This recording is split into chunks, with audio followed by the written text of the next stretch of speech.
ನನ್ನ ಪ್ರಕಾರ ಒಂದು ಪ್ರೀತಿ ಅಂತ ಹೇಳಿದ್ರೆ ಆ ಪ್ರೀತಿಲಿ ಎರಡೂ ಇರುತ್ತೆ. ಎಕ್ಸೆಪ್ಟೆನ್ಸ್ ಇರುತ್ತೆ, ರಿಜೆಕ್ಷನ್ ಇರುತ್ತೆ.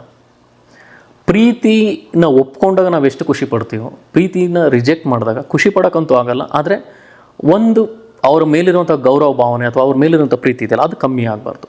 ಇವಾಗ ನಾನು ಯಾರೋ ಒಬ್ಬರನ್ನ ಪ್ರೀತಿಸ್ತಾ ಇದ್ದೀನಿ, ಅವ್ರನ್ನ ನಾನು ರಿಜೆಕ್ಟ್ ಮಾಡಿದ ತಕ್ಷಣವೇ ಪ್ರೀತಿ ದ್ವೇಷಕ್ಕೆ ತಿರುಗ್ತು ಅಂದರೆ ಅದು ಪ್ರೀತಿನೇ ಅಲ್ಲ. ರಿಜೆಕ್ಟ್ ಮಾಡಿದ್ರು ಕೂಡ ಓಕೆ ಸರಿ, ಅವಳ ಆಯ್ಕೆ ನಾನಲ್ಲ, ನನ್ನ ಆಯ್ಕೆ ಅವಳು, ಆದರೆ ಅವಳ ಆಯ್ಕೆ ನಾನು ಅಲ್ಲ ಅನ್ನೋದನ್ನ ಅರ್ಥ ಮಾಡಿಕೊಂಡು ರೆಸ್ಪೆಕ್ಟ್ ಮಾಡ್ಕೊಂಡು ಬದುಕ್ತೀವಲ್ಲ, ಅದು ನಿಜವಾದ ಪ್ರೀತಿ. ಯಾವತ್ತೊಬ್ಬರನ್ನ ದ್ವೇಷ ಮಾಡೋದಕ್ಕೆ ಶುರು ಮಾಡ್ತೀವಿ, ಅವಳು ನನಗೆ ಸಿಗಲಿಲ್ಲ ಅಥವಾ ಇಲ್ಲ ಅಂತೇಳಿ, ಅವ್ರು ಯಾವತ್ತೂ ನಮ್ಮ ಮನಸ್ಸಲ್ಲೇ ಉಳಿದೋಗ್ಬಿಡ್ತಾರೆ. ಯಾವಾಗ ನೀವು ಅವರಿಂದ ಹೊರಗಡೆ ಬಂದು ಮೂವ್ ಆನ್ ಆಗಬೇಕು ಅಂತ ಅಂದ್ಕೊಳ್ತಿರೋ, ಅದು ಫಸ್ಟ್ ಮಾಡಬೇಕಾಗಿರೋ ನೀವು ಕೆಲಸ ಏನಂತಂದರೆ ಮನಸ್ಸಿಂದ ತೆಗೆದು ಹಾಕಬೇಕು.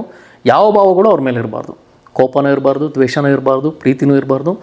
ಯಾವ ಒಂದು ಚಿಕ್ಕ ಭಾವ ಕೂಡ ಅವ್ರನ್ನ ಇಲ್ದಲೇ ಇರೋ ಥರ ನೋಡ್ಕೋಬೇಕು. ಎರಡನೇದಾಗಿ ಕ್ಷಮಿಸ್ಬಿಡ್ಬೇಕು.